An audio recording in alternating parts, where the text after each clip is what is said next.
Selamat sore Bapak Ibu yang dikasihi Tuhan. Shalom. Puji Tuhan, saya melihat wajah-wajah yang penuh dengan kebaikan Tuhan. Amin. Mari kita mau mulai ibadah kita pada sore hari ini. Kita mau siapkan hati kita. Tuhan, kami bersyukur bahwa Engkau Allah yang baik buat setiap kami, Tuhan. Terima kasih Bapa buat sore hari yang indah ini. Kalau kembali kami boleh datang kepadamu, kami boleh beribadah di tempat ini, Tuhan. Kami mau naikkan segala syukur pujian kami kepada Tuhan. Kami mau memberikan yang terbaik hanya bagi Engkau ya Bapa. Sebab kami percaya Engkau saat ini hadir di tengah-tengah setiap kami. Engkau siap untuk melawat setiap kami Tuhan. Engkau siap untuk memulihkan setiap kami Bapa. Dan kami percaya kami pulang tidak akan seperti kami datang. Kami pulang boleh membawa kemenangan yang besar yang daripada Tuhan. Terima kasih Tuhan Yesus, terima kasih. Biarlah Roh Kudus-Mu yang mengurapi setiap kami saat ini, memulihkan setiap hati, menyembuhkan setiap sakit ya Bapa. Dan kami percaya hanya nama-Mu yang dipermuliakan dan ditinggikan atas tempat ini. Hanya di dalam nama Tuhan Yesus Kristus kami siap untuk memuji dan menyembah Tuhan. Haleluya. Terima kasih Yesus. Kami mau bawa bangsa kami ke hadapan-Mu Tuhan. Kami mau bawa negara kami Indonesia di hadapan Tuhan.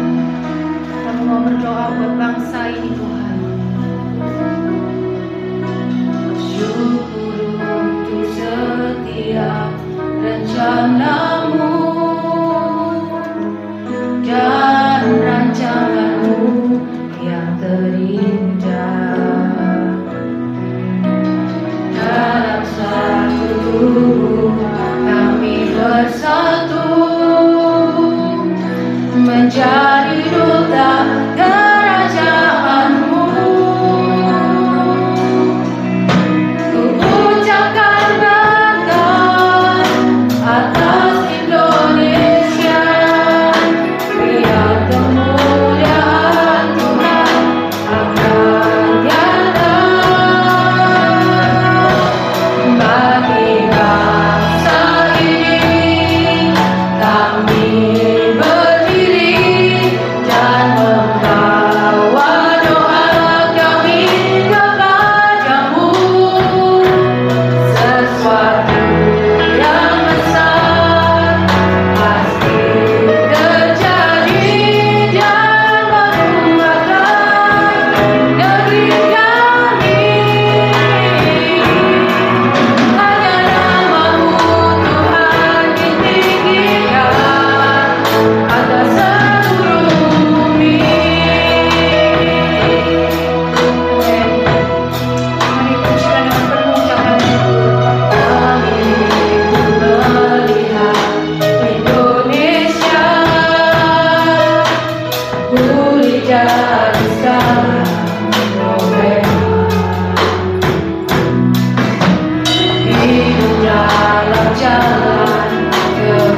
pakai hidup setiap kami Bapa. Untuk kami boleh memuliakan nama Tuhan, untuk kami boleh menjadi berkat dimanapun kami berada Bapa. Katakan Tuhan, inilah hidup kami, segala cita-cita, segala masa depan kami, kami mau serahkan di dalam tangan-Mu Yesus. Haleluya Yesus. Tuhan, inilah hidupku, ku serahkan padamu segala cita-citaku, masa depanku menjadi milikmu. Jadikan kami terang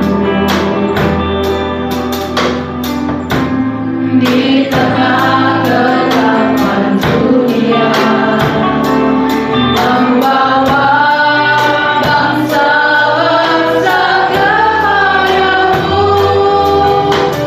Tuhan, ini kerinduanku, bagimu Tuhan seluruh hidupku.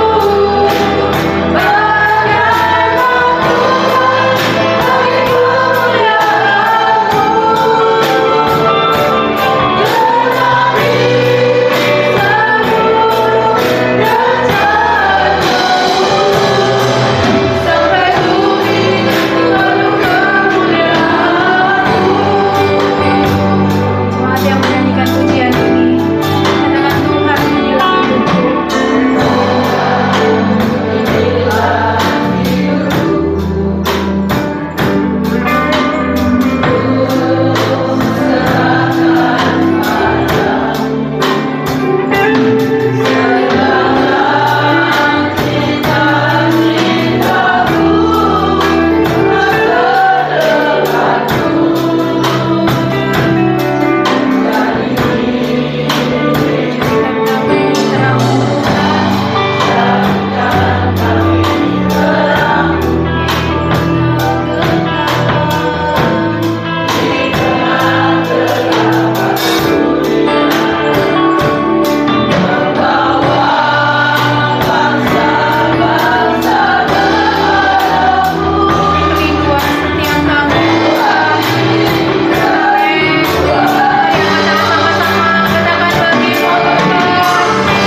kehidupan kami, rencana Tuhan yang indah itu boleh tergenapi. Tuhan tempatkan kami ada di bangsa Indonesia. Tentu ada maksud dan rencana Tuhan. Kami boleh berkarya, kami boleh melakukan sesuatu yang berguna bagi keluarga kami, bagi pekerjaan kami, bagi masyarakat, bagi bangsa di mana Tuhan menempatkan kami.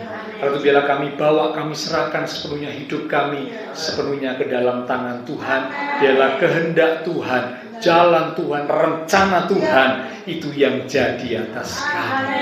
Terima kasih buat kesempatan sore hari ini. Kami umat Tuhan boleh datang di rumah Tuhan. Telah kami persembahkan pujian kami. Biarlah pujian yang kami sampaikan boleh menyenangkan hati Tuhan. Sekarang waktunya kami kembali akan belajar kebenaran firman. Mari urapi setiap kami ya Roh Kudus dengan hati yang lembut, hati yang rendah, hati yang haus. Kami boleh menerima pesan firman, sehingga firman Tuhan mendewasakan iman rohani kami, mengubah hidup kami, menjadikan hidup kami semakin berkenan di hadapan Tuhan. Roh Kudus, urapi pula hamba-Mu yang terbatas. Mari taruh pikiran dan perkataan Kristus pada diri hamba-Mu. Bila Tuhan yang berkata-kata melalui mulut bibir hamba-Mu, sampaikanlah pesan Tuhan bagi setiap kami saat ini. Kami umat-umat Tuhan siap untuk menerimanya. Di dalam nama Tuhan Yesus Kristus, semua yang siap diberkati dengan firman Tuhan. Bersama kita berkata, amin. Silakan kembali dulu saudara. Ya. Shalom. Ya, puji Tuhan. Nah, hari ini kita akan belajar kebenaran firman Tuhan. Judul perenungan firman Tuhan pada hari ini adalah cari kehendaknya dan ikuti jalannya. Sekali lagi, cari kehendaknya dan ikuti jalannya. Tentu katanya yang dimaksud bukannya manusia, tetapi-nya yang dimaksud di situ adalah nya huruf besar, nya yang ditujukan kepada Tuhan. Ya, jadi kalau saya pakai kata ganti yang tepat itu cari kehendak Tuhan dan ikuti jalan Tuhan. Ya, cuman itu saya persingkat jadi cari kehendaknya dan ikuti jalannya. Nah, Bapak Ibu Saudara, seringkali banyak orang menganggap kehendak Tuhan dan jalan Tuhan itu adalah hal yang sama. Ya, tetapi kalau kita nanti akan belajar bersama, ya walaupun memang ada hubungan yang erat, ada kaitan yang erat antara kehendak Tuhan dan jalan Tuhan. Namun kehendak Tuhan dan jalan Tuhan itu bukanlah hal yang sama. Mirip, tapi tidak betul-betul sama. Ya, tidak sinonim, bukan persamaan, gitu ya. Ada perbedaan antara kehendak Tuhan dan jalan Tuhan. Ya, karena itu kita akan belajar bersama sesuai dengan judul perenungan, cari kehendak Tuhan dan ikuti jalan Tuhan. Kita akan buka Alkitab dari Efesus pasal yang kelima di ayat yang ke-17. Ini salah satu ayat populer itu ya, Efesus 5 di ayat yang ke-17. Demikian firman Tuhan, sebab itu janganlah kamu bodoh, tetapi usahakanlah. Kata usahakanlah berarti perlu diupayakan, perlu diperjuangkan. Tetapi usahakanlah supaya kamu mengerti kehendak Tuhan. Yang setuju berkata, amin. Dikatakan mengerti kehendak Tuhan itu harus diusahakan, diupayakan, diperjuangkan. Kalau tidak diusahakan, tidak diupayakan, tidak diperjuangkan, kita akan sulit. Kita tidak akan bisa mengerti kehendak Tuhan. Tidak secara otomatis begitu kita jadi umat Tuhan langsung kita bisa ngerti kehendak Tuhan. Oh tidak, tidak. Ya karena itulah ayat ini berkata usahakanlah, upayakanlah, perjuangkanlah supaya kita bisa mengerti kehendak Tuhan. Dan dengan mengerti kehendak Tuhan, dikatakan kita akan keluar dari kebodohan. Keluar dari tindakan yang bodoh. Tidak melakukan tindakan yang bodoh. Ya, karena apa? Kita mengerti kehendak Tuhan. Nah, dalam terjemahan yang lain dikatakan janganlah bertindak sembrono. Janganlah bertindak sembarangan. Melainkan carilah apa yang dikehendaki Tuhan dari kita. Ya, jadi terjemahan lain lebih jelas, ya. Dikatakan jangan bertindak sembrono, jangan bertindak sembarangan, melainkan carilah apa yang dikehendaki Tuhan dari kita. Ada banyak kegagalan, kehancuran terjadi di dalam kehidupan umat Tuhan disebabkan karena umat Tuhan bertindak sembarangan, bertindak sembrono. Kalau bertindak sembarangan, bertindak sembrono, ya akhirnya mengalami banyak kesulitan, banyak kegagalan, bahkan kehancuran terjadi karena tindakan sembrono, karena tidak mencari kehendak Tuhan. Nah, kehendak Tuhan kita bisa dapatkan setidaknya melalui dua hal. Yang pertama, kehendak Tuhan bisa kita dapatkan melalui firman Tuhan. Jadi kalau Bapak Ibu Saudara dan saya membaca firman, mendengar firman, merenungkan firman Tuhan, maka itu membuat kita semakin mengerti kehendak Tuhan dalam hidup kita. Semakin pikiran kita, hati kita dipenuhi dengan firman, semakin kita akan mengerti kehendak Tuhan. Karena yang pertama, kehendak Tuhan didapat melalui firman Tuhan. Kalau umat Tuhan tidak suka firman, maka umat Tuhan itu tidak akan bisa mengerti kehendak Tuhan. Karena ada banyak kehendak Tuhan yang dinyatakan di dalam firman Tuhan. Karena itu mari kita jadi umat Tuhan yang suka firman, yang cinta firman. Yang pemazmur berkata, berbahagialah orang yang kesukaannya ialah Taurat Tuhan, firman Tuhan. Ya. Nah, yang kedua, kehendak Tuhan juga bisa kita ketahui, ya, melalui doa. Doa. Yeremia pasal yang ke-33 di ayat yang ketiga. Mari kita akan lihat Yeremia pasal 33 di ayat yang ketiga. Berserulah kepadaku. Berserulah berarti berdoa. Maka aku akan menjawab engkau dan akan memberitahukan kepadamu, sekali lagi akan memberitahukan kepadamu hal-hal yang besar dan yang tidak terpahami, yakni hal-hal yang tidak kau ketahui. Waktu kita berseru kepada Tuhan, waktu kita berdoa, dikatakan Tuhan akan menjawab, Tuhan akan beritahu hal-hal yang besar, yang tidak terpahami, yang tidak diketahui. Apakah itu? Kehendak Tuhan. Kehendak Tuhan adalah hal-hal yang besar, yang tidak terpahami, yang tidak diketahui. Itu akan diberitahukan kepada umat Tuhan yang berseru, yang berdoa kepada Tuhan. Nah, jadi Tuhan kasih perintah kepada kita berdoa, berserulah kepada Tuhan. Jadi yang kedua, ya, kalau kita mau berupaya untuk mencari kehendak Tuhan, kalau yang pertama melalui firman Tuhan, kita harus suka firman, cinta firman, tidak boleh alergi firman, tidak boleh. Ya, karena itu saya rindu jemaat Tuhan, jemaat GBRL kalau dengar firman antusias. Ya, setiap kali saya dengar, saya sampaikan firman, selalu saya mendasarinya dengan ayat firman Tuhan. Karena Pak, saya tidak berani sampai keluar dari kebenaran firman. Apalagi kalau di firman Tuhan sampai mengatakan atau menjelek-jelekkan, waduh, jangan. Ya, Tuhan nggak mau kita seperti itu. Sampaikan firman, perkatakan firman. Nah, itu sebabnya saya selalu memakai dasar ayat-ayat firman supaya nggak keluar dari kebenaran firman. Ya, jadi kalau umat Tuhan yang suka firman, berbahagialah dia, cintai firman. Ya, yang kedua, Tuhan akan menyatakan kehendaknya ketika kita berdoa.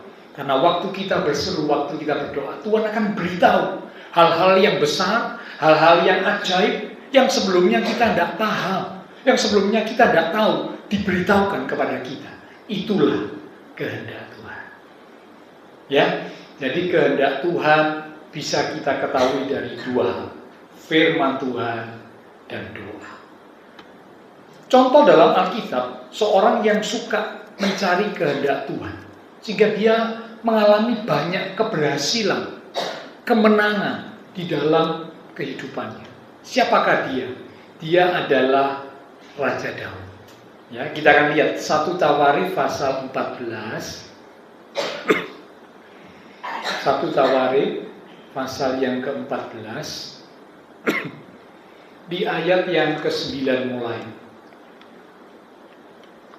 Ketika orang Filistin itu datang dan mengadakan penyerbuan di lembah Refaim, bertanyalah Daud kepada Allah, apakah aku harus maju melawan orang Filistin itu? Dan akan kau serahkankah mereka ke dalam tanganku? Tuhan menjawab, majulah, aku akan menyerahkan mereka ke dalam tanganmu. Lalu majulah Daud dan tentara Israel ke Baal Perasim, dan Daud memukul mereka, memukul orang Filistin itu, kalah di sana. Berkatalah Daud, Allah telah menerobos musuhku dengan perantaraanku seperti air menerobos. Sebab itu orang menamakan tempat itu Baal Perasim. Perhatikan ayat 12. Orang Filistin itu meninggalkan para ilahnya di sana, lalu orang Israel membakarnya habis atas perintah Daud. Lanjut. Ketika orang Filistin menyerbu sekali apa? Lagi. Ada kata lagi, ya. Sekali lagi di lembah itu. Saya stop dulu ya. Ada kata lagi. Berarti ini pengulangan dari yang sebelumnya. Ya, yang menyerang ini orang Filistin, tempatnya juga sama. Karena itu ada kata lagi. Ya, jadi kalau Bapak Ibu membaca itu diusahakan untuk mencermati supaya kita nangkep gitu ya, hal-hal yang Tuhan hendak sampaikan melalui firman. Dikatakan sekali lagi, maka ketika orang Filistin menyerbu sekali lagi di lembah itu, 14, maka bertanyalah lagi. Ada kata lagi, wah, luar biasa. Ya, jadi kata lagi diulang sampai 2 kali. Yang pertama, orang Filistin menyerbu sekali lagi. Lalu yang kedua, maka bertanyalah lagi Daud kepada Allah. Stop sampai situ. Kalau kita renungkan sampai 2 kali kata lagi diulang. Mengapa? Karena memang waktu itu masalah yang dihadapi Daud itu sama. Mengapa saya katakan sama? Lah karena musuhnya sama. Siapa musuhnya, Filistin. Di kali yang pertama Filistin maju. Di kali yang kedua ada pakai kata lagi, yang maju juga Filistin. Masalahnya sama, karena musuhnya sama. Kalau dicermati bukan cuma musuhnya sama, tempatnya juga sama. Jadi kalau dipakai kata lagi ini berarti memang sesuatu yang diulang. Musuhnya sama, tempatnya sama. Kalau jujur, Bapak Ibu Saudara dan saya jadi Daud, ketika diserang pada kali yang kedua oleh musuh yang sama di tempat yang sama, maka biasanya apa yang kita lakukan, langsung aja maju hadapi. Wong yang pertama aku bisa mengalahkan kok. Ini gak perlu tanya Tuhan, langsung sikat. Pasti bisa, pasti menang. Jujur ya, biasanya manusia begitu, ya. Betul apa betul? Loh, pengalaman kemarin sudah kok. Wah, aku ini sudah punya pengalaman. Kemarin sudah, sekarang musuhnya sama, tempatnya sama, sikat langsung, pasti menang. Tapi luar biasa.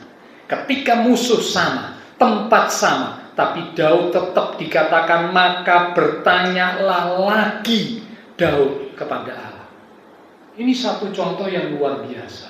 Seorang yang suka mencari kehendak Tuhan. Tidak heran Bapak Ibu Saudara, ya, mengapa Daud mengalami kemenangan demi kemenangan. Mengapa Daud mengalami keberhasilan? Karena Daud suka bertanya kepada Tuhan. Banyak umat Tuhan seringkali mengabaikan bertanya kepada Tuhan. Masalahku terlalu sepele, tidak perlu tanya Tuhan.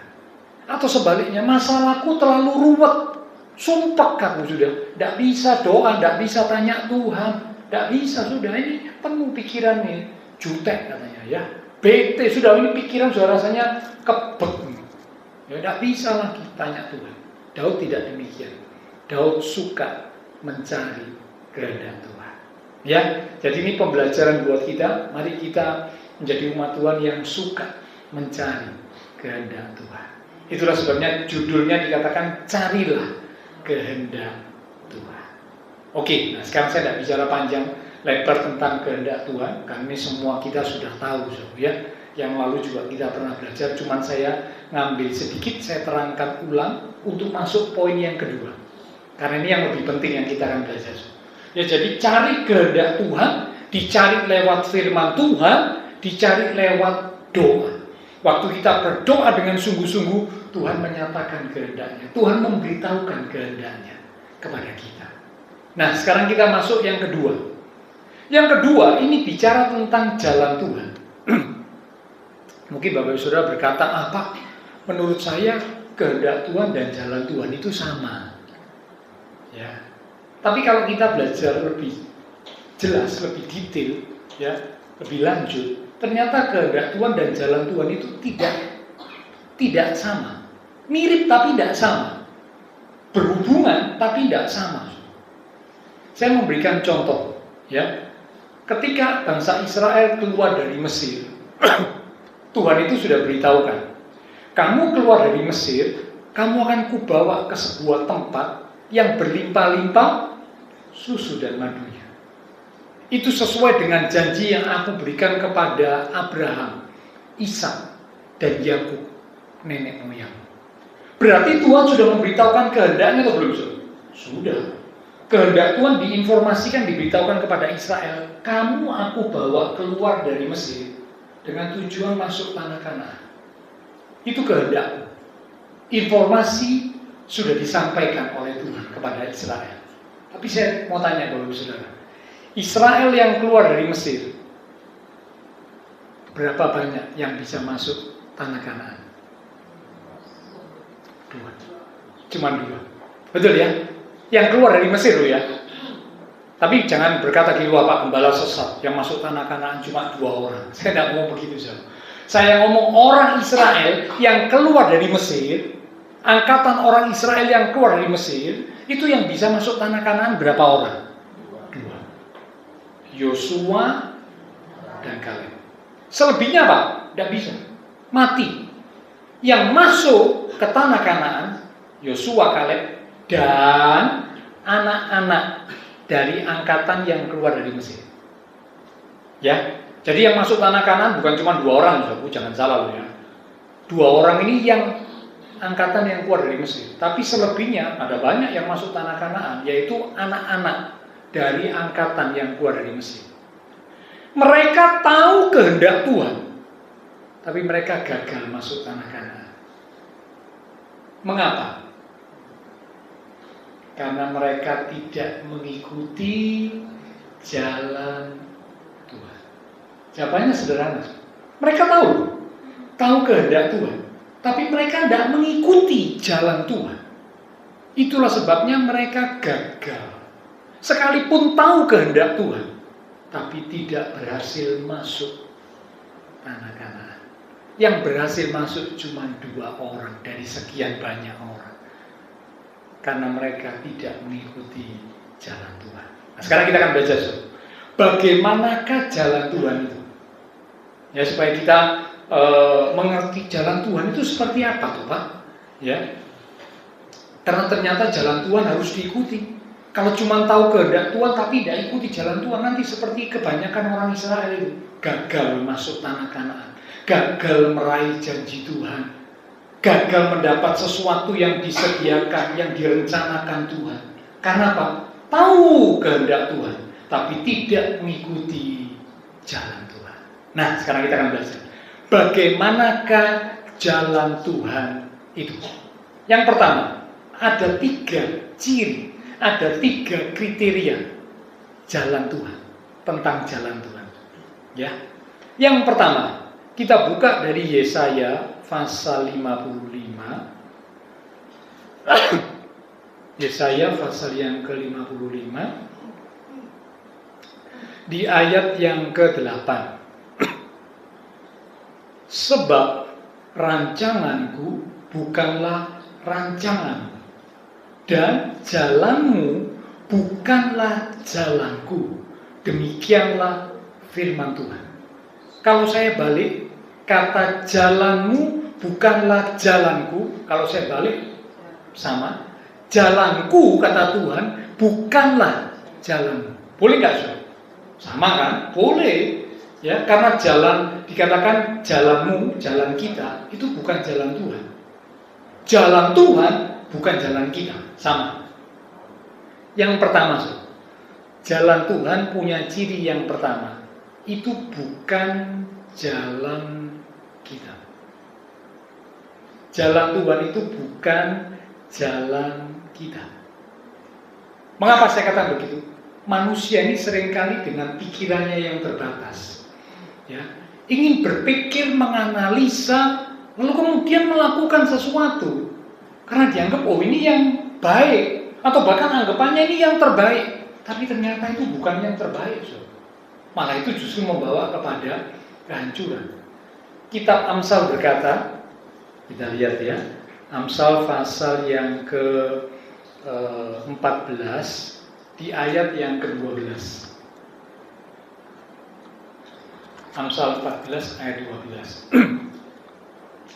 Ada jalan yang disangka orang lurus. Kalau baca ini hati-hati juga, jangan salah ya.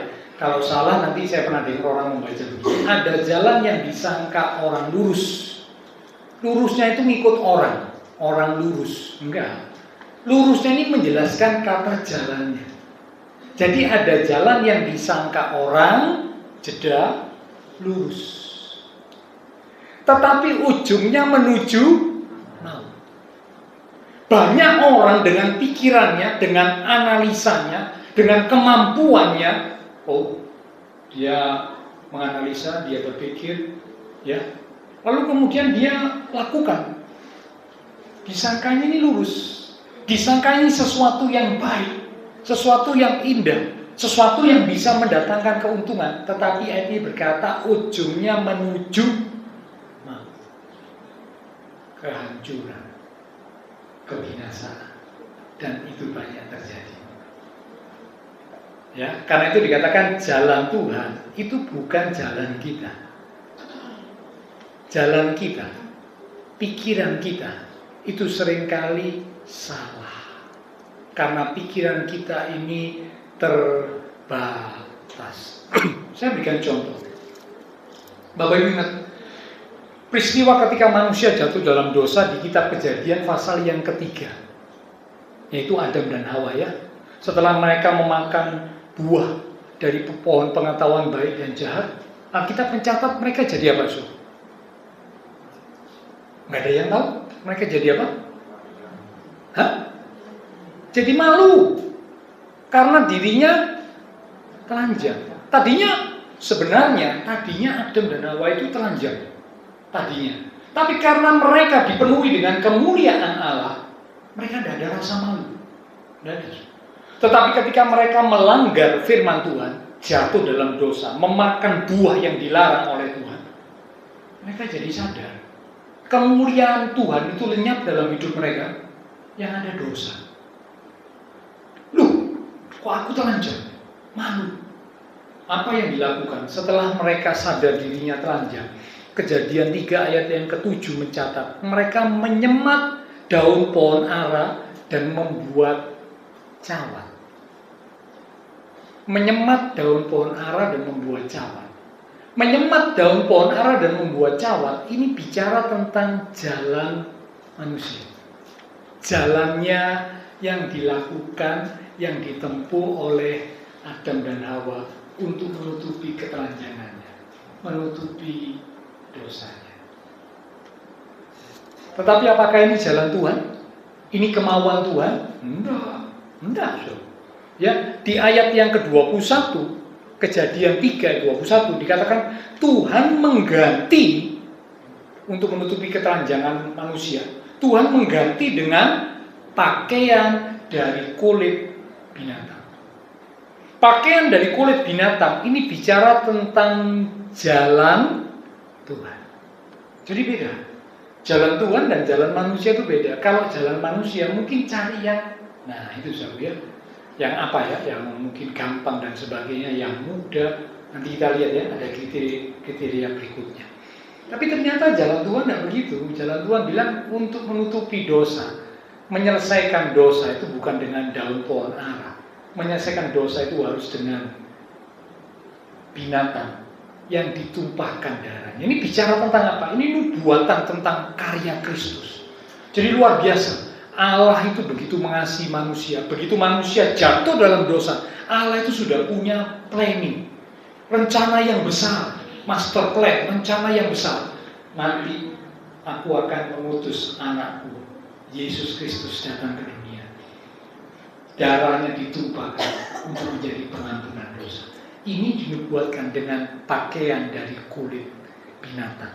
Tidak mungkin ada pakaian dari kulit binatang kalau tidak ada binatang yang disembelih.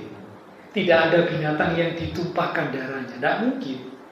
Ya. Nah, jadi dari contoh ini kita bisa lihat jalan Tuhan dan jalan manusia itu beda. Karena itu kriteria yang pertama, jalan Tuhan itu tidak sama. Jalan Tuhan itu bukan jalan kita. Karena pikiran kita ini terbatas. Ya, karena itu tadi Yesaya 55 ayat 8 dikatakan jalanmu bukanlah jalanku.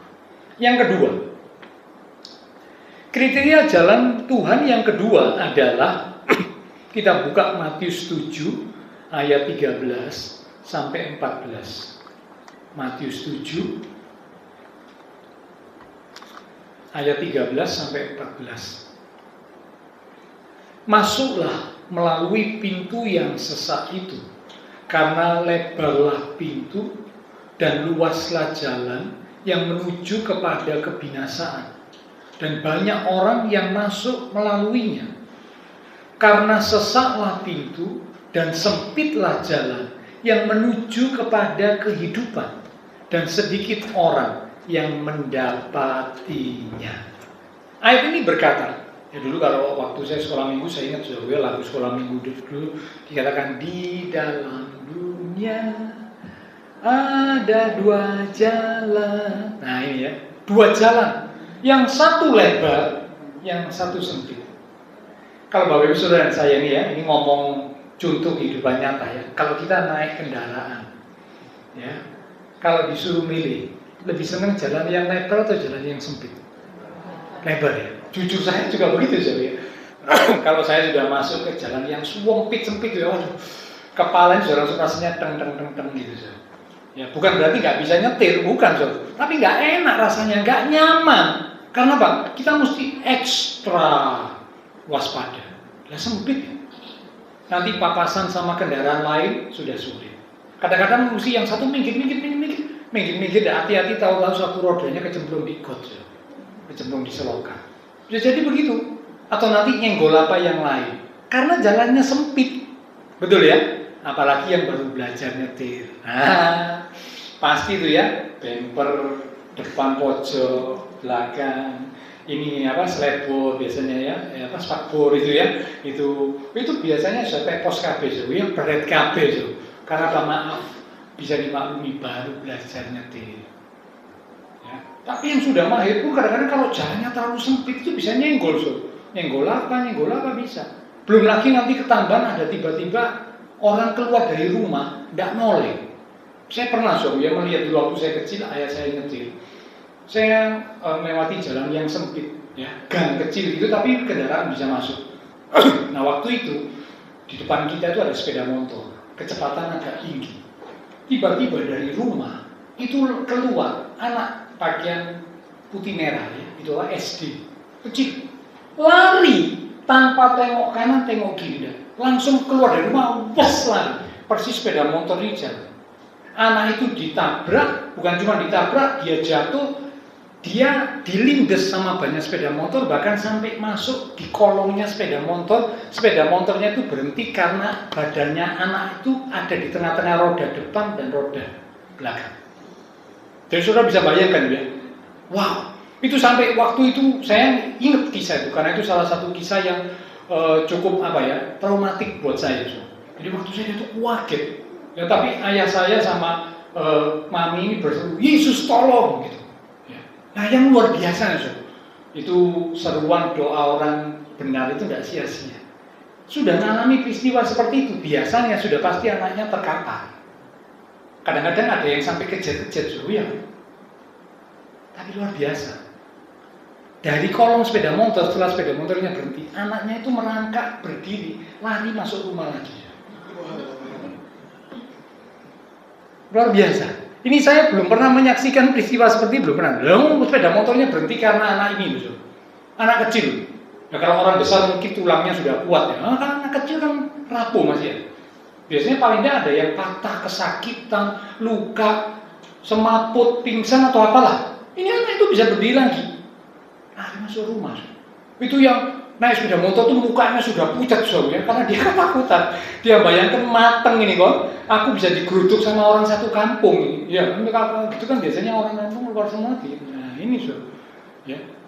Dia sudah gemeter tapi luar biasa. Ya, jadi saya kira itu bukan kebetulan. Ya, karena waktu papi mami saya berseru, Tuhan tolong gitu ya. Tuhan berkarya sehingga anak itu walaupun mengalami situasi seperti itu bisa bangun, berdiri walaupun nangis ya, tapi masuk ke rumah lagi. Luar biasa. Oke ya. Nah, kita kembali. Kalau suruh milih, orang pasti lebih milih jalan yang lebar. Itu normal. Itu manusiawi. Saya pun begitu, kalau berkendara lebih suka jalan yang lebar. Ya. Nah, di dalam jalan kehidupan di dunia ini, jalan kehidupan kita, seringkali juga begitu. Ada banyak manusia lebih suka jalan yang lebar. Itulah sebabnya dikatakan Matius 7 ayat 13-14 tadi, jalan yang lebar itu yang melewati, yang melalui, yang masuk jalan lebar itu sedikit atau banyak, Banyak. Itu dikatakan begitu. Tapi jalan yang sempit, lawannya lebar kan sempit ya, kecil, sesak. Yang masuk itu banyak atau enggak? Sedikit. Yang kedua, kriteria jalan Tuhan yang kedua adalah jalan yang sempit. Jalan Tuhan itu adalah jalan yang sempit. Ya, dikatakan jalan yang sempit itu akan membawa atau menuju kepada kehidupan. Itulah jalan Tuhan. Tapi kalau jalan yang lebar membawa kepada kebinasaan, kehancuran, maut. Jadi jalan Tuhan yang kedua cirinya adalah jalan yang sempit. Ya, memang jalan yang lebar ini disukai karena nyaman, menyenangkan, nikmat, mudah, cepat. Karena kan lebar kan, bisa cepat, enak, nyaman. Tapi jalan yang sempit, tidak bisa cepat, ya, tidak enak, tidak nyaman, bikin pusing dan sebagainya. Dalam hidup ini seringkali ketika kita melewati jalan Tuhan, ya, ada kalanya kita merasa, aduh, kok nggak enak ya, kok nggak nyaman ya, kok menyakitkan ya. Saudara ingat kisah Yusuf? Yusuf dibawa ada pada jalan Tuhan untuk dia menuju ke istana Firaun, karena di sanalah dia akan jadi pemimpin di istana. Tapi jalan Tuhan yang ditempuh Yusuf enak gak, Siapa yang bilang enak? Ayo. Kalau saya jujur bilang gak enak, Bukan cuma gak enak, sangat gak enak. Lalu bagaimana mungkin enak? Dibuang ke sumur. Yang kedua, dijual jadi budak. Ingat ya, budak itu bukan cuma pembantu. Kalau pembantu itu punya hak, budak itu tidak punya hak atas dirinya saja, tidak punya hak. Tuannya mau gebuki, tuannya mau bunuh, tidak ada hukumnya. Itu budak. Jadi kalau seorang dijual jadi budak, berarti dia ini sudah tidak punya hidup lagi. Hidupnya bukan miliknya lagi, miliknya sang tuan. Wah, ngenes ini, Ini berat ini. Ya, kalau disuruh tuannya nggak cocok, berarti dipendam, dipukul, tidak ada masalah. Oh, memang budak tidak punya hak. Jadi kalau Yusuf dijual jadi budak itu sangat berat buat Yusuf. Sudah begitu, yang terakhir, dia harus difitnah. Mau hidup benar, tidak mau berkompromi dengan dosa, tidak mau diajak oleh Tante Potifar melakukan dosa, malah masuk penjara. Saya kalau ingat kisah itu, saya itu bayangkan begini, waduh, kalau kita ada di posisi seperti Yusuf, kita pasti akan kecewa. Kecewa sama Tuhan. Tuhan, aku ini mau belajar hidup benar, kok masuk penjara? Loh, kalau hidupnya tidak benar masuk penjara, ya maklum. Ya memang salah. Nilep uangnya orang, merampok, membunuh, masuk penjara, ya salah. Ya memang wajar.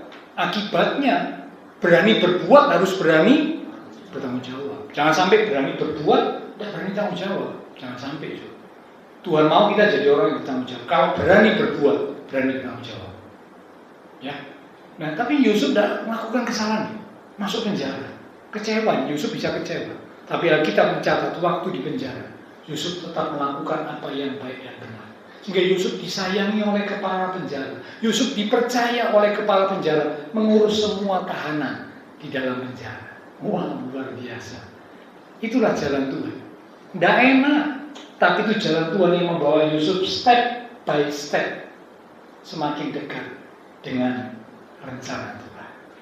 Tapi kalau Yusuf waktu itu protes, Yusuf waktu itu ngamuk, Yusuf waktu itu kecewa, Yusuf marah, dia keluar dari jalan Tuhan. Dia tidak alami hal yang indah yang Tuhan sediakan, tidak alami. Karena pada ikut jalan Tuhan, Yusuf terus ikut sampai akhirnya jadi pemimpin di Mesir. Ya, jadi jalan Tuhan itu adalah jalan yang sempit, jalan yang sesak, jalan yang tidak enak. Tapi itulah jalan Tuhan.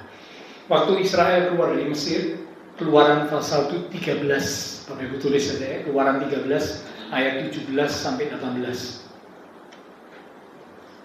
Keluaran 13 ayat 17 sampai 18. Waktu Israel dituntun oleh Allah setelah keluar dari Mesir, Allah menuntun Israel menuju Kanaan, bukan melewati negeri orang Filistin. Sekalipun itu adalah jalan yang paling dekat.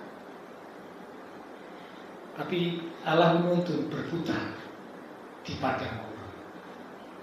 Tidak enak loh, Zul. Berputar itu sudah tidak enak. Berputarnya di padang gurun lebih tidak enak lagi. Kalau melalui negeri orang masih enak. Bisa ada makanan, ketemu orang. Nah kalau di padang gurun mau cari air, kalau pas kehabisan air, bingung. Makanan, waduh, ya panas, luar biasa. Tidak ada tempat berteduhan. Kalau di negeri orang masih bisa berteduh. Di bawah berputarnya di padang gurun. Tapi saya mau beritahu, itulah jalan Tuhan. Kalau jalan kita manusia, ya apa kok muter-muter, kok angel-angel, kok ado-ado, kok soro-soro. Nembus saja yang paling dekat. Kadang-kadang malah cari jalan pintas. Tidak ada jalan diada-adakan supaya cepat dan mari dan ban dan beres jalan pintas. Nah itu repot. Ya, banyak orang suka ngambil jalan pintas. Ini repot ya, ini sekarang di era Pak Prabowo ini ada banyak korupsi, koruptor-koruptor itu yang ditangkap Ya sekarang koruptor-koruptor itu kebingungan semua ya, karena Pak Prabowo menegakkan dengan begitu luar biasa. Baru di era pemerintahan baru berapa puluh hari ini sudah melakukan banyak tindakan-tindakan yang mengejutkan. Ini sudah bukan rahasia ya, sudah dibuka, diumumkan kalau Bapak Ibu baca. Ya. Nah itu orang koruptor itu ngambil jalan pintas. Dia merasa gini, kerja biasa tidak sugi-sugi, kerja biasa tidak kaya-kaya. Ya apa caranya Cino cepat kaya? Korupsi, ngambil apa yang bukan miliknya. Nah itu sekarang jadi kena urusan tuh. Alkitab berkata ya di kitab Timotius, siapa yang ingin cepat kaya, dia akan menyimpang, dia akan keluar dari kebenaran dan menyiksa dirinya dengan berbagai-bagai duka. Jadi kalau mengalami duka karena keluar dari kebenaran, jangan salahkan Tuhan. Salahnya siapa? Salahnya Dewi. Lu ya kan? Tuhan tidak pernah suruh kita lewat itu, tidak pernah. Tapi kita yang milih memutuskan jalan itu, itulah jalan manusia. Disangka lurus, tapi ujungnya membawa kepada kehancuran, kebinasaan. Itulah jalan manusia. Ya, jadi yang kedua, jalan Tuhan adalah jalan yang sempit, tidak enak, tapi itu jalan Tuhan. Yang ketiga sekarang, yang terakhir, Yesaya 55, kembali Yesaya 55. Sekarang di ayat yang ke-9. Yesaya 55 ayat 9. Seperti tingginya langit dari bumi, demikianlah tingginya jalanku dari jalanmu dan rancanganku dari rancanganmu. Penekanan kata tinggi, demikianlah tingginya jalanku atau jalan Tuhan dari jalanmu, dari jalan manusia. Yang ketiga, jalan Tuhan itu adalah jalan yang tinggi.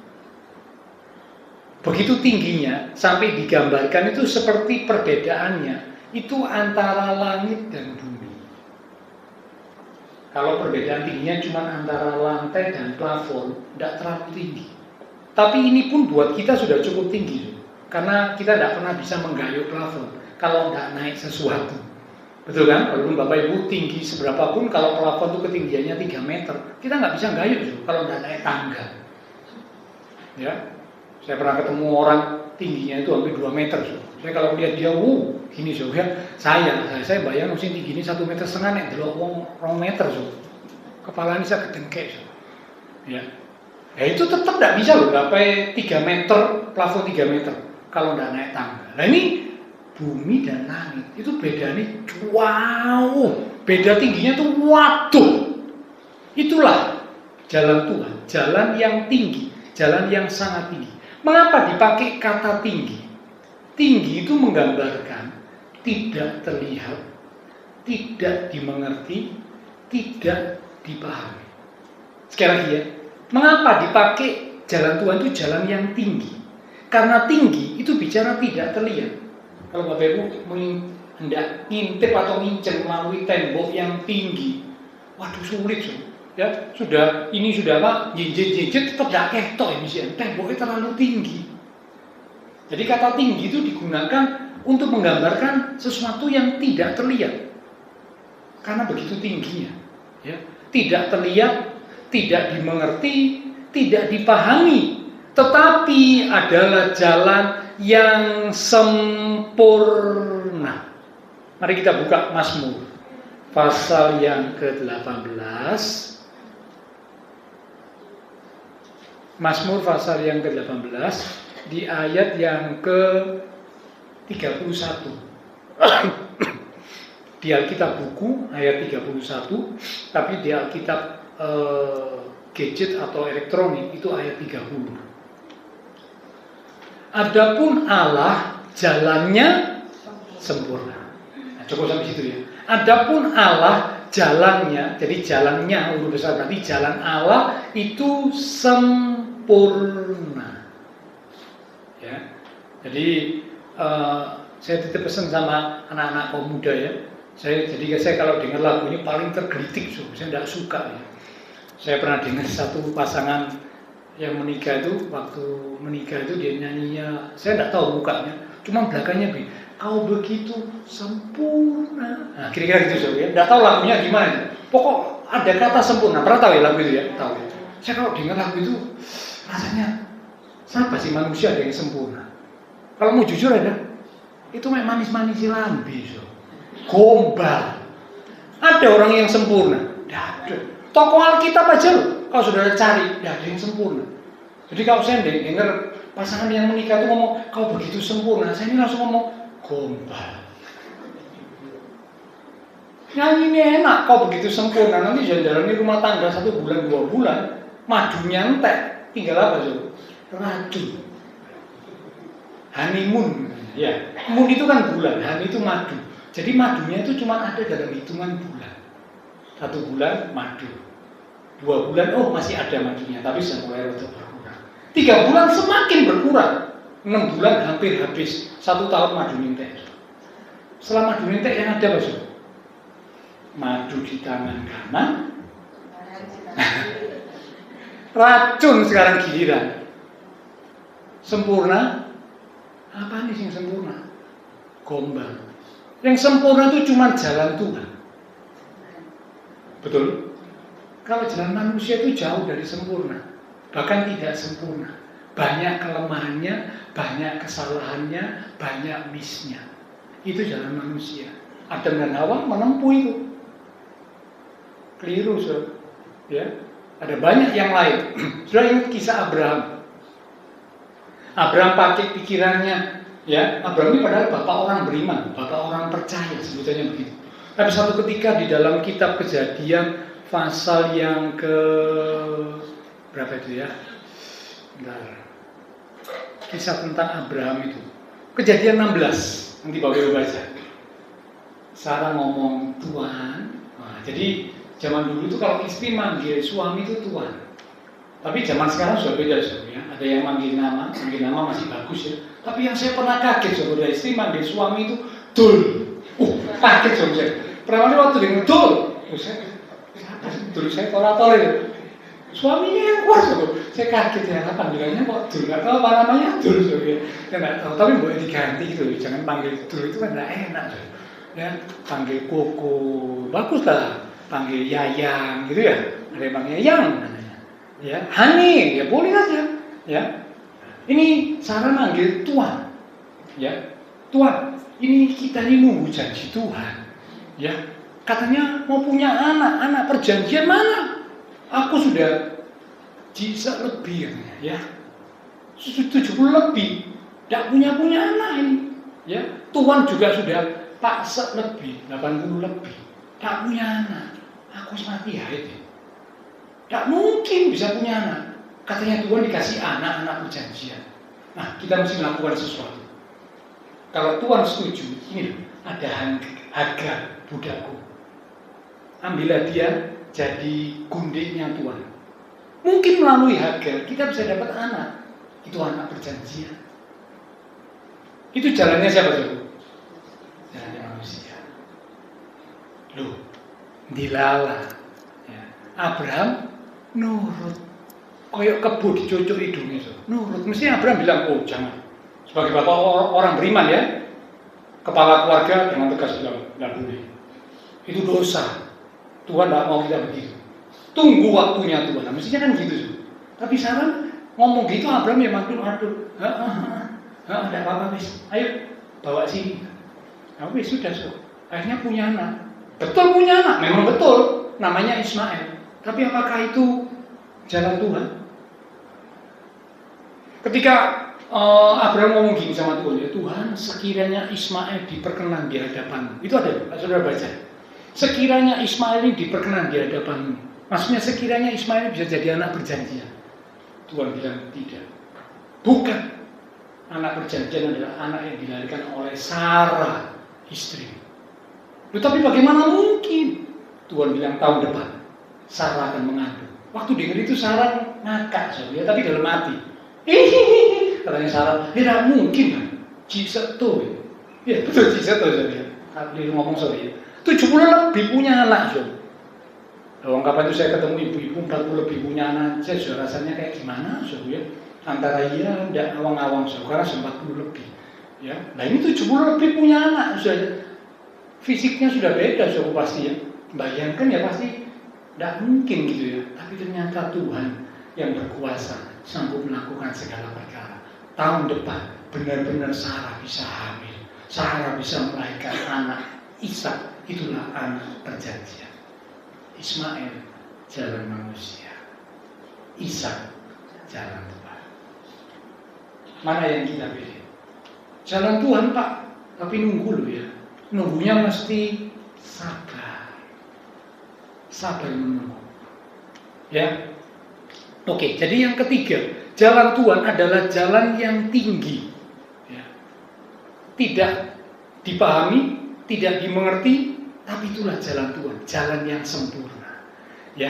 Nah, satu ketika Israel ini sudah berjalan di dalam tuntunan Tuhan, mereka sampai di tepi laut Teberau. Keluaran pasal 14. Ya, Keluaran 14 nanti Bapak Ibu bisa baca sendiri untuk menyingkat waktunya. Keluaran 14 ayat 10 mulai. Sampai di tepi laut Teberau, mereka bingung. Gimana nih caranya mau nyebrang ini gimana? Ya, karena orang Israel banyak, tidak ada kapal, tidak ada perahu. Itu laut Teberau luas, Mau berenang ya nggak bisa, karena luas. Ya, wah gimana caranya? Mereka masih bingung gitu ya, gimana caranya nanti. Padahal ini mereka ada di jalan Tuhan, tuntunan Tuhan ya, ada di jalan Tuhan. Tapi satu ketika Tuhan izinnya dibawa pada sepertinya jalan buntu ya, sepertinya jalan buntu. Ditambah ada satu peristiwa yang mengejutkan. Apa yang mengejutkan? Waktu Israel noleh, kaget. Di depan ada laut, mereka masih mikir jalan lanjutnya gimana. Di belakang ada siapa, Saudara? Orang Mesir, pasukan Mesir, Firaun dan prajurit Mesir ngejar. Katanya Firaun, kok enak ini Israel dibiarkan keluar begitu saja. Mari kita tangkap mereka, bahkan kita bunuh kalau mereka ngelawan. Kita habisi mereka. Nah, ini Israel gaya, bingung ini. Mau ke depan nggak bisa, di belakang ada musuh, kanan kiri juga nggak bisa. Bagaimana ya? Padahal ada di jalan Tuhan. Kadang Tuhan izinkan kita ada di situasi yang seperti itu. Tuhan mau kita benar-benar berpasrah kepada Tuhan. Tapi jalan Tuhan itu jalan yang tinggi, tidak terselami. Laut itu bisa diapakan sih? Dibelah. Tidak masuk akal. Sampai sekarang ini kalau kita pikir, sampai sekarang ditanya kepada manusia siapapun, meskipun sekarang ini sudah canggih, tidak ada laut itu bisa terbelah, tidak ada. Kecuali kalau dibuat sekat. Nah kalau dibuat sekat, sekatnya itu butuh berapa besar? Nggak main-main loh, nyekat air laut. Dan tekanan dari air laut itu pasti besar. Biasanya sekatnya itu tidak akan tahan dengan tekanan dari air laut yang begitu kuat. Bocor lagi. Ya, dikasih modrop juga tidak mempan, ya kan? Tidak bisa. Nah, tapi itulah jalan Tuhan. Jalan yang ajaib, jalan yang tidak terselami, jalan yang tinggi, jalan yang sempurna. Keputusan ada di tangan kita. Mau ikut jalan Tuhan atau enggak? Tapi saya yakin kalau Bapak Saudara dan saya ditanya malam ini, mau ikut jalan Tuhan atau enggak? Hah? Mau apa enggak, Saudara? Mau loh, karena itu jalannya membawa kepada kehidupan. Kalau saudara ragu-ragu berarti nanti tidak dibawa kepada kehidupan, saudara. Yang satunya jalan manusia itu dibawa kepada kebinasaan. Harus jawab mau. Cuma maunya saya ngerti ya, mikir-mikir. Soalnya jalannya sempit. Nggak enak, nggak nyaman, sakit secara daging ini sakit, saudara. Sangkal diri, pikul salib. Tapi Tuhan bilang, yang mau jadi pengikutku harus sangkal diri. Pikul salib, sakit. Sakitnya itu di sini ya, ya. Ini sakit, so. Karena jalan Tuhan itu tidak enak, tidak cocok sama akal pikiran dan maunya kita. Tapi itulah jalan Tuhan. Kalau kita ikuti, kita dapat keselamatan, kita dapat kehidupan, kita dapat sesuatu yang luar biasa yang Tuhan sediakan buat kita. Silakan kembali maju ke depan. Carilah kehendak Tuhan dan ikutilah jalan Tuhan. Itulah judul perenungan firman Tuhan, dan kita sudah belajar bersama. Ayo sama-sama ya, kita mau belajar praktek dalam hidup ini. Aku mau cari kehendak Tuhan dan tidak berhenti sampai situ. Aku mau ikut jalan Tuhan. Kita katakan lewat satu pujian.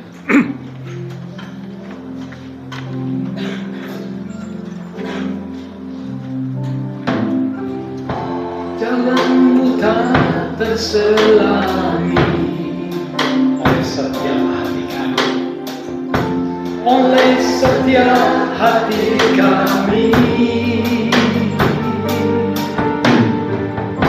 Namun satu hal ku percaya, ada rencana yang indah, ada rencana yang indah, tiada terukir kasih Tuhan.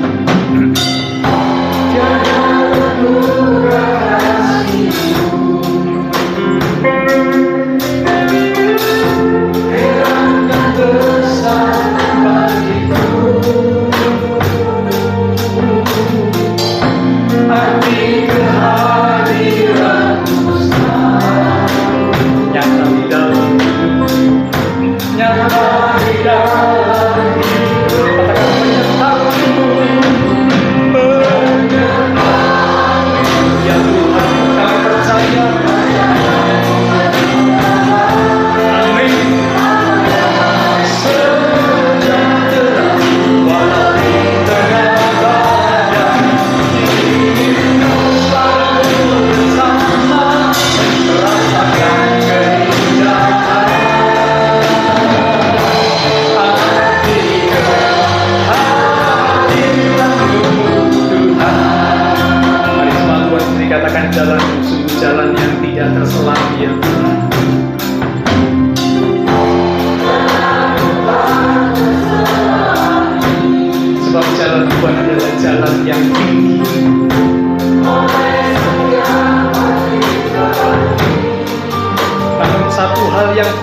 percaya.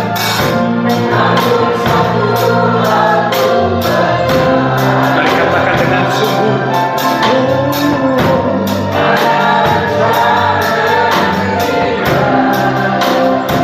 Tiada terduga kasih-Mu, heran dan besar.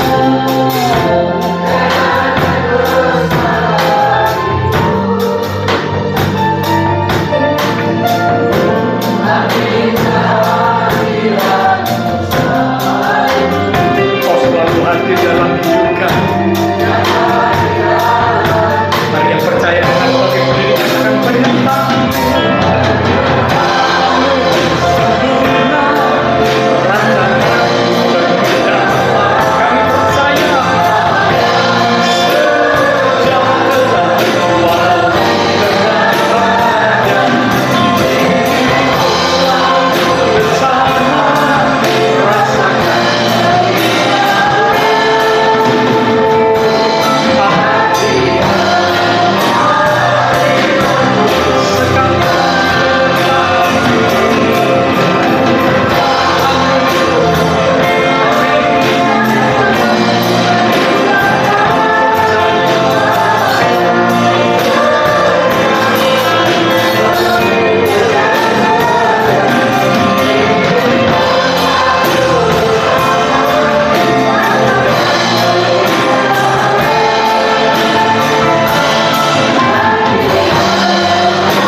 Tapi Roh Kudus, Engkau akan terus berkata, mengingatkan firman yang sudah kami terima bersama pada malam ini, di mana Engkau merindukan supaya setiap kami sebagai umat-umat Tuhan senantiasa mencari kehendak Tuhan, dan tidak hanya berhenti sampai di situ, tapi selanjutnya kami mengikuti jalan Tuhan. Kami tidak mau seperti angkatan orang Israel yang keluar dari Mesir. Kebanyakan mereka gagal masuk tanah Kanaan, tanah perjanjian. Sekalipun mereka tahu kehendak Tuhan, karena mereka tidak mau mengikuti jalan Tuhan. Kami mau jadi seperti Yusuf, tahu kehendak Tuhan dan ikut jalan Tuhan. Jalan Tuhan adalah jalan yang berbeda dengan jalan kami, karena jalan Tuhan bukan jalan kami. Jalan Tuhan adalah jalan yang sempit, tidak enak, tidak nyaman secara daging. Jalan Tuhan adalah jalan yang tinggi, tidak terlihat, tidak terduga, tidak terselami, namun adalah jalan yang sempurna, yang membawa kepada kehidupan, yang membawa kepada keselamatan. Terima kasih Tuhan.